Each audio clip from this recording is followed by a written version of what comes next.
Joining us now on the Mercedes-Benz Vans phone line is one of my favorites, and I'm thrilled to be able to call him a friend who I can call up and say, let's help our audience remember the great Vin Scully. The great Bob Costas is here on the Rich Eisen Show. How you doing, Bob? I'm okay, Rich, and I don't think that today is as much a sad day as it is a milestone, certain kind of passage. You know, Vin lived into his mid-90s, and we knew that he was in failing health. And I think this is an occasion to recall yet again what a giant he was in broadcasting and one of the most significant figures in the history of baseball. You know, you think about the great players. None of them were any better at what they did than Vin Scully was at what he did. A long life, a life well led, not just a career well led, but a life well led. If any of us can look back on our own lives as we're winding down with even a measure that much justifiable satisfaction, and Vin was a humble man, so he didn't wear it on his sleeve. But if you can look back at your own life and say that whatever it was I did that I loved doing, I did as well as I possibly could, and I was nearly as well regarded for it as Vin Scully, it's both a professional and a person, that's nothing to cry about. That's something to celebrate. Bob Costas here on the show. When was the first time you met him, Bob? First time I met him, of course, I felt like he was part of my life, and I'll tell you a story about that in a moment. From the time I was a very young child, the first time I met him was before Game 1 of the World Series in 1982, 40 years ago.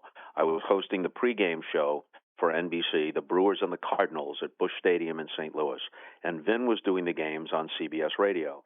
And I'm standing along the first base line waiting to go on the air, and I'm very, very nervous. I was doing a jitters dance.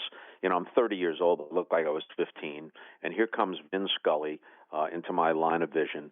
And I say, "Excuse me, Mr. Scully, my name is Bob Costas, and it's a pleasure to meet you." And, pardon me, he turns around and says, "I'll do my weak Vin Scully. Oh, Bob, of course. I know who you are. You've done very well, and I'm sure there are great things ahead." Well, at that point, I'm thinking, if I get hit by a bus, I've already led a full life. Everything's good.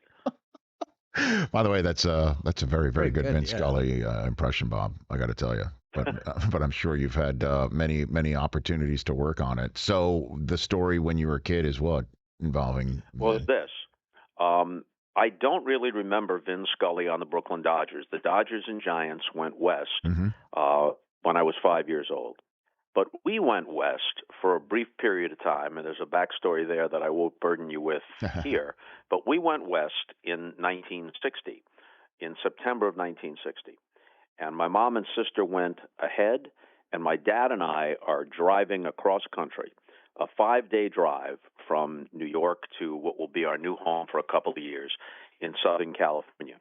And baseball kind of stitched the trip together. You know, you're picking up KDKA in Pittsburgh and Bob Prince, and now here comes WJR in Detroit and Ernie Harwell, and then picking up Jimmy Dudley on 3WE in Cleveland with the Indians games, and Jack Buck and Harry Carey on KMOX in St. Louis with the Cardinals games. And now we're getting closer to the West Coast, pardon me again, and as we got to the Rocky Mountains, most of the signals had faded, and then we must have got to maybe Nevada. And through the crackle and static, here comes the Dodgers. And I remember my dad saying, "We're almost there. That's Vin Scully." So that's the first time I became aware of Vin Scully. And it wasn't until maybe 10 years ago that I became aware of this. It just dawned on me. It was right in front of me if I'd ever taken note. Vin Scully and my dad were born on the same day, November 29th, 1927. You know, and that's one of those things that Vin would turn into a story. You know, the irony here is that young lad who hoped to be a broadcaster, well, his dad was born on the same day I was. And now here's that young boy sitting next to me now here on NBC. You know, he turned that into a story. Well, and that's the beautiful thing about Vin is is he the greatest yarn spinner ever during a live broadcast or otherwise? The way that I his don't think you could. I right. don't think you could put anybody ahead of him. Right. I mean, and his ability to weave them into pitches and then the aside of that's outside 2-1. At any rate, and just Yeah. continue telling his story. He was made for the sport, made for it. Yes. Baseball lends itself to a certain kind of broadcasting that other sports don't. But nobody mastered that platform like Vin Scully did. He worked alone, which is not some edict of his own. Hmm. It's a vestige of the era that he came out of. All the radio broadcasters worked alone. They handed it off to each other. Maybe one guy did the middle innings and one guy did the first few innings, but these were Red Barber's innings and these were Vin Scully's innings. So you're working alone on radio, and you learn how to fill those spaces, not just with words, but also with silence and crowd sound, almost like a conductor with an orchestra. So whether it was on television or on radio, he knew how to make that work. And toward the end, especially on Dodgers broadcasts, the people in the truck understood that too. So Dodger broadcasts were very uncluttered. There was never an extraneous replay or an unnecessary graphic or some kind of hocus pocus coming from a production standpoint. If Vin was telling a story, they knew that that was the ace in the deck. Why mess with anything else? That's what the audience came for. And he understood the rhythms and pace of baseball so well that his stories were seldom interrupted. There was a standing joke among broadcasters. Nobody ever lined into a double play to abruptly end an inning when Vin Scully was telling a story. Somehow the baseball gods would not allow that.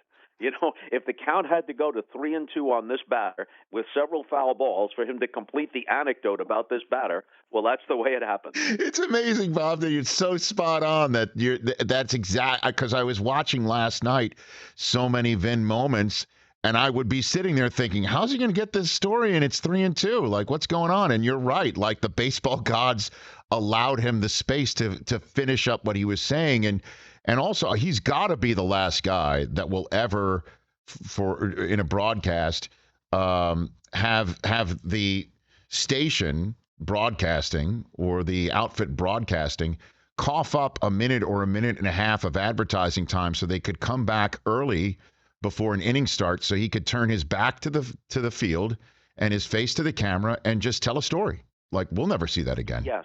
We'll never see that again. Yes, that was one of the features of the broadcast, usually around the fifth inning or so. Right. Some little vignette that went 60 seconds or 90 seconds, and then he would always end with a little wink and say, let's get back to this one.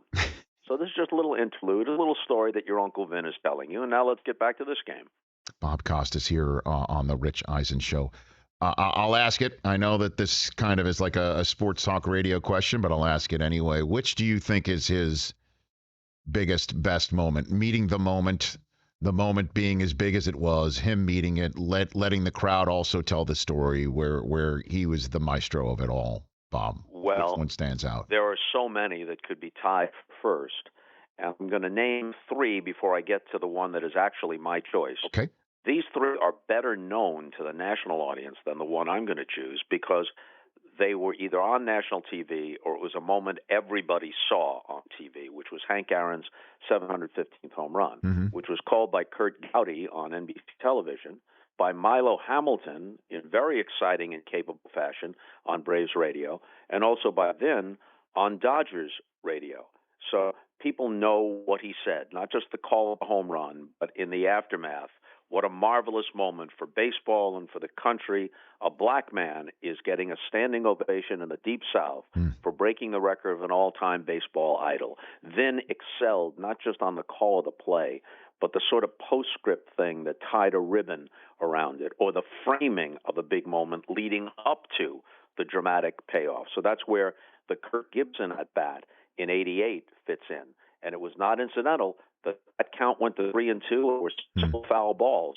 So the anticipation played out. First, you saw Gibson in the dugout. He hadn't even suited up before the game. Then you see him limping out of the on-deck circle. And then the at-bat plays out and the tension builds. He struck out. In fact, him striking out against Dennis Eckersley was much more likely than the home run. But no matter what had happened, Vin had framed it. The ball going through Bill Buckner's legs Vin's voice almost cracks. And that actually conveys something to the audience. If even the great Vin Scully, paragon of professionalism, is so shocked by the bizarre turn of events in this inning that his voice almost cracks, he doesn't fail to dot an I or cross any T. The call is completely accurate, but he's starting to say, little roller up along first, behind the bag, and then he realizes that the ball is going to go under his glove, and it becomes behind the bag. And you just hear that little quiver in his voice, which communicates to the audience, and I'm as shocked by this as you are. And then he immediately picks up. It gets to Bobner. Here comes night, and the Mets win it. As you know, after the Gibson home run, the great line, he has a little bit of time to gather himself, and the crowd has exploded, and all the tumult is happening on the field. And the great line, in a year that has been so improbable, the impossible has happened. Well, if you have a week to think of a better caption to put beneath that picture, how could you possibly do better? So now here's my choice. Okay. It's the radio call in September 1965 of Sandy Koufax's perfect game. And what you often hear on highlight reels is just the last pitch to Harvey Keene, swung on and missed, a perfect game. But if you listen to the entire inning, this is such a masterpiece. If you had a week to sit down and look at this thing and try and improve upon a comma, you could just walk away shaking your head saying, nothing to do here. Perfect as is. Extemporaneously, absolutely perfect. Every little detail, every observation, every grace note and turn of phrase. Even if Harvey Keene had gotten a base hit, it would have been a masterpiece leading up to that conclusion. You just can't improve upon that. As a fellow broadcaster, you stand in awe, not just respect or admiration. You stand in awe of that level of talent. Bob Costas here on the Rich Eisen Show. That was perfect in its own right there, Bob. Thank you for that. And on top of all of that, the moments you just mentioned in Scully's career where he met the moment, and the moments were huge. Obviously, all of them were baseball. He called the catch. He called Montana to Clark. I mean, which is, if you put together the top 10 moments in the history of the NFL, immaculate reception. I mean, we could go on and on and on.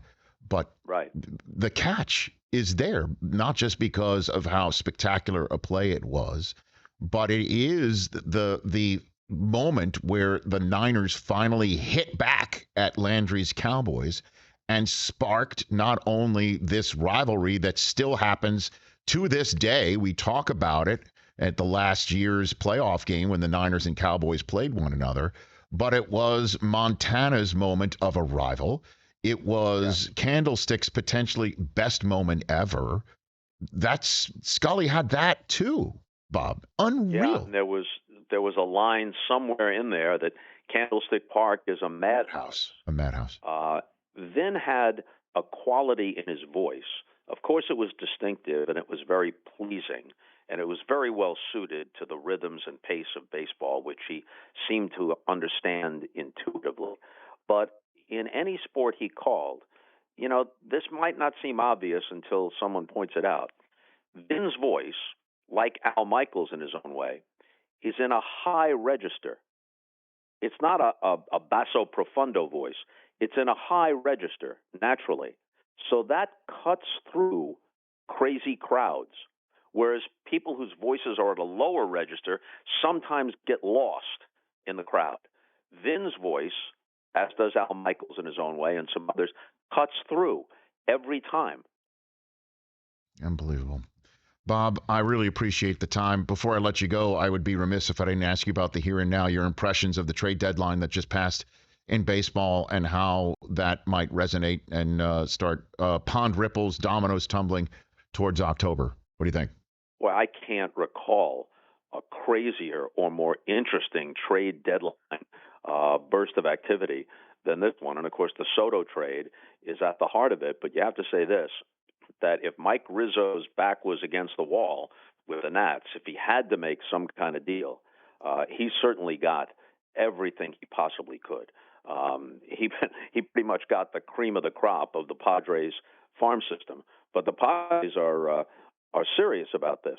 Josh Bell is a really good player, an all-star caliber player. Soto is the jewel, but Bell is nothing to scoff at. They have improved their team dramatically, and even though they're not going to catch the Dodgers in the National League West, if they get into the playoffs, and they certainly have a great chance to do it, they're a threat to go deep into the playoffs now. So yeah, you would definitely call them a World Series contender now in a manner in which they weren't about 72 hours ago. That's for sure. Yeah, right? That's for sure. Bob, thanks for the time. Greatly appreciate it. Be well. Let me know when you're out here. Let's hang out. Thanks again. Thanks again for everything. Rich. Right back at you. Thank you. That's Bob Costas. Who better than a 28 Emmy Award winner, 28-time Emmy Award winner, to tell you about why Vin Scully was great and what was great about him.